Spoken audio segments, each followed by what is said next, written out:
You're listening to LOA Recon with the Good Vibe Coach Jeanette Ma, where we dissect the ins and outs and the art and science of conscious creation, all intended to amp up your manifesting game. Let's have some fun together.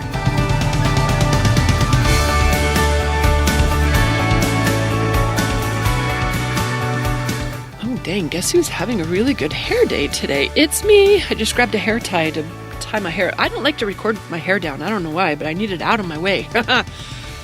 Anyway, I was getting set up to record, and I thought, those birds are being so loud outside, you might be able to hear them. And I kind of hoped that you could. I personally love it when the birds get noisy. In fact, get this. I've got new birds in the neighborhood. Okay, new to me. I've been here almost 5 years. And when I first moved in, one of the neighbors saw a nest at the bottom back door, the basement back door, and he was like, oh, you're going to want to pull that nest down. You certainly don't want barn swallows over here. I didn't have any experience with barn swallows, but there wasn't. I was like, I'm not tearing anyone's nest down, but no one was using it. It's an old nest. I was kind of disappointed no one came to use it. But guess what? The barn swallows are in the neighborhood again. They're in my neighborhood, and they're not using that downstairs nest. It seemed to me like they had plans to build one upstairs. This is my most highly trafficked door in the house. The one going to the back deck. It's where most of the cats and the dogs, and it's the highest traffic door in the house, and they're going to build above it. But it's got the awning over it. It's a high awning, so it's not like I can reach them. They're way high up there, but I can see them. So anyway, these barn swallows are flying. Oh my word, they're aerial acrobats. They're the most amazing birds. I think they're cool. But every time I would get excited and tell someone that I had barn swallows, they would say, oh, whatever you do, don't let them build a nest. I'm like, and my inner being did not agree. Every time someone would say, oh, you don't really, they're a big minute, this, that, and the other. You know what? My heart would sink when they would say, whatever you do, don't let them build a nest. My inner being did not agree. So I knew that it was fine for me to let them do whatever they wanted to do up here. But they didn't seem to be doing anything. They were hanging out up there at the very top, but I kept looking for where they might be starting a nest, and I did not see how they were going to be able to do that, because it's not like there's an obvious place for them to do it. And the downstairs one, they built it above a light, like a light. They built it on top of a light fixture. There's nothing up there for them. Okay, a teeny weeny, maybe it's a stucco thing around the window. Teeny weeny. Like a centimeter?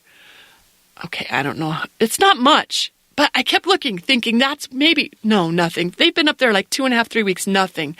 And I'm watching every day. I'm getting all excited about it.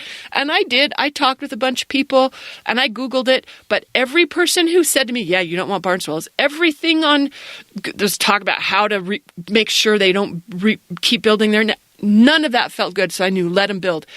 And but they weren't building. There was nothing. I'm checking every day. Nothing there. They're still hanging out, but nothing there. Until one day I went out, and there's like half a nest built over. I don't think they were working through the night. I don't know how they got it up there so fast, but there was like nothing, and all of a sudden something. And I thought, that's so how some of our manifestations go. It seems like it's not happening, and then it happens. Isn't that cool when that happens? I love it. So I'm super excited. I got some new birds in the neighborhood, and I promised them that I would do my very best when the time came for babies to be flying, that I would do my very best to corral the cats and the dogs. So I'm super excited about it. All right. In fact, you know what? That story, that nothing, and all of a sudden something, that's kind of in alignment with the story I wanted to share with you today. I don't know what I'm calling this episode. In my mind, I've just been thinking about it as money out of nowhere. Here's where it comes from. So, about a month or so ago, I was enrolling, it was more than a month because we're halfway through. I was enrolling players for a new program called The Ultimate Abundance Maker. It's where we get really good at manifesting the abundance we want, whether it's money or time or love or health, freedom, whatever. But most folks are there for financial abundance. And when I was talking about that, someone emailed saying, hey, but That sounds great, but what could someone who's on a fixed income with no sources of revenue, what could they expect to do in a program like this when they've got no way to make any money? And I was like, oh, dang, yeah, you're going to want to get in on this. This is exactly why I'm doing this, because there was a lot of talk lately about recession and people losing jobs. I thought this is a really good time to make sure we do not adopt a vibration of scarcity. This is a really good time to make sure we've got a good manifesting groove on with a vibration of abundance and plenty. So I explained that's what we're doing, actually. We're, activating the vibration of abundance. And we conscious creators know universe figures it out. All we have to do is find the vibration of what we want. Universe makes it so. We don't have to figure it out.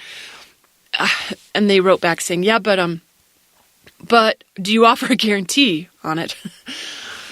And do I offer? Here's the guarantee I can offer you. I guarantee that belief, that scarcity vibration, that I don't have any way of making any money, if you hang on to that is not going to take you to abundant places.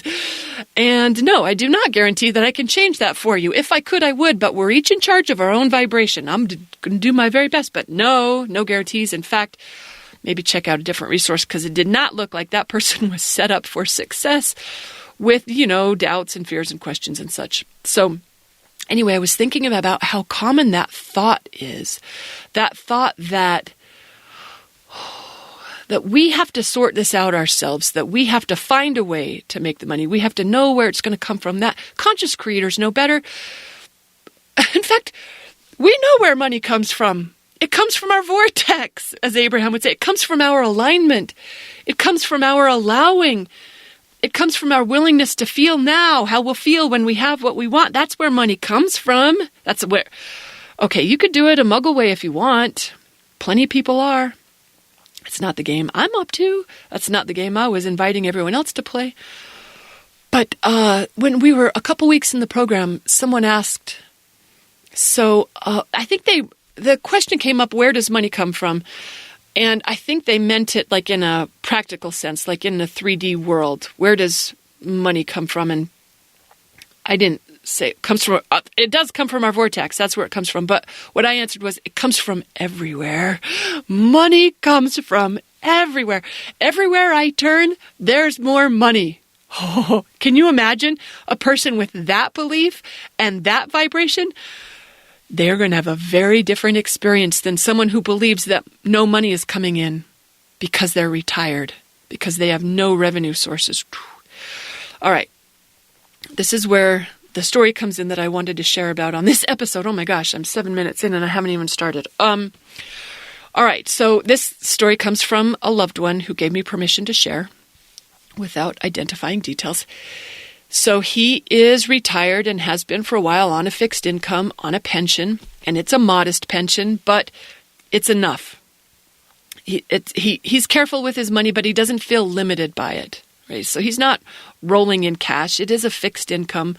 But you know what? He actually, I think it's fair to say, he feels the opposite of limited by it. In fact, he feels thankful. He's a fan of Ptah's Morning Song. And if you don't know that, I would invite you to Google it. I would be so tempted to violate a copyright and read it to you right now, but the truth is I've tried before and I can't get through that thing without crying. I've tried. I love that thing so much. I'm a big fan. Ptah's Morning Song. So if you go to ptaah.com.au, they just redid their website. It's hard to find now. But I think if you go under tools, and then I think it's under the thanks and gratitudes. Hang on, let me see how easy it is to find. I'm so tempted to try to read this for you. It's the coolest thing ever.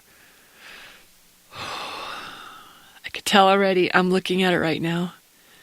I couldn't get through this without tearing up. I love this thing so much. Good Lord, it's amazing. I hope you find it. Anyway, so he reads that regularly, like he's got it laminated in the shower.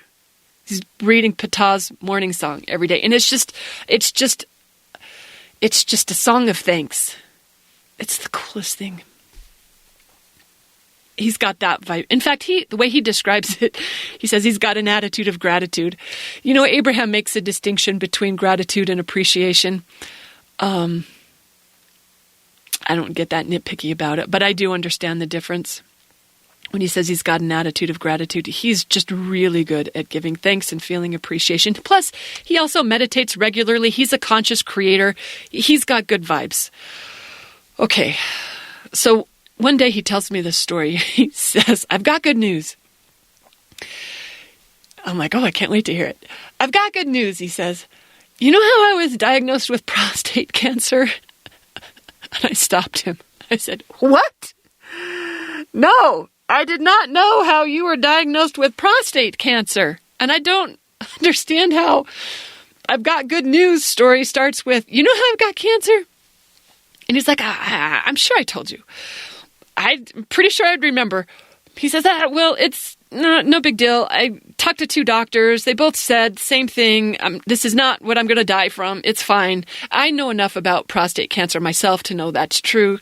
So he's like, yeah, anyway, I got prostate cancer. That's not the point of the story. He's moving on. He says, well, it turns out that when you have prostate cancer and when you have served in the Vietnam War, you automatically, no questions asked, get a 100% disability rating. Like there's no tests, there's no appointments, there's nothing other than automatic 100% disability rating, which means an automatic check every month. Not only an automatic check every month, but they send him a big one for like a couple months that had already passed. So he got like this, like a really big check for back, I don't know what to call it. He got a big check. And then he continues to get another big one every month. It's the size of his income basically just doubled. Like, you know, after taxes or whatever is deducted from his pension, his insurance, whatever, I don't know. His income basically just doubled. And he didn't do anything. Okay, yeah, sure. But you know what? He's probably had prostate cancer forever. I heard someone say, yeah, like 12-year-old boys have probably got that. That's incredibly common. It's, well, my story about it. In fact, well, I don't know what kind of cancer it is. I've got an uncle who has having a very different experience of something he picked up in Vietnam, and he is not rolling in money. He is not rolling in like easy benefits from the VA. Very, very different experience, which we know how that works. We can be each creating our own reality. I'll just leave it at that. Anyway, the reason why I like his story so much and why I wanted to share it with you is because I think it's a really good reminder that even when you don't see a way, universe knows one. It's got a way. It's got a good way. It's got an easy way. It's got an effortless way.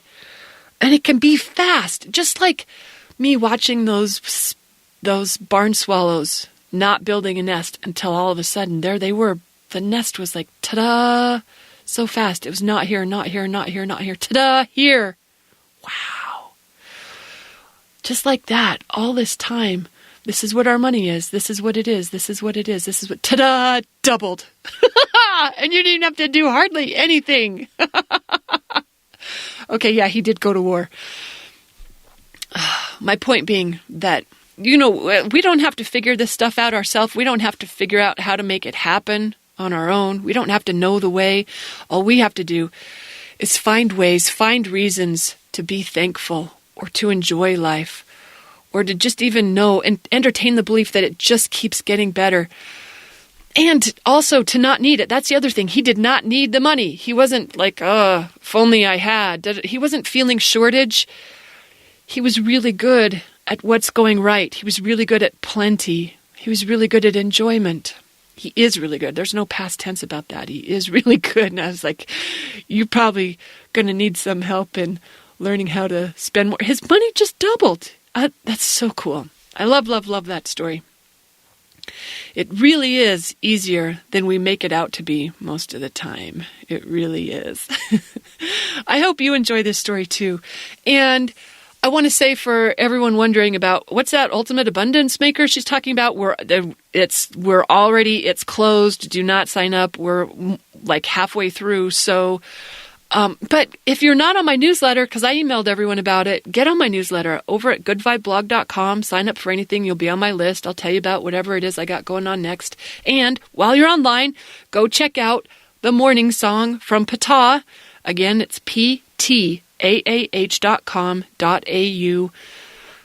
Look under tools, and then there are thanks and gratitudes, or just Google Ptah's morning song. I think it's a great resource. I hope you enjoyed this story. I appreciate your listening, and I look forward to playing with you on the next episode. Bye, everyone.